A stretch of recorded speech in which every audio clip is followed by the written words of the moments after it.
ผู้น้อยถามห้อยแม่บ่ไปใส่แม่พิสมัยเผ็ดล้มช่วยพาอ้อมก่อ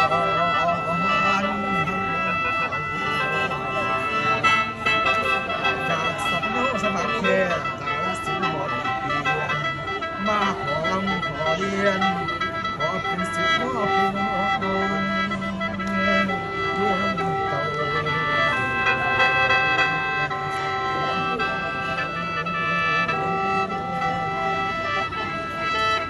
เพิ่นเป็นผู้สอนให้มาลำใส่เสียงแทนพวกแฟนๆบอกเคยลืม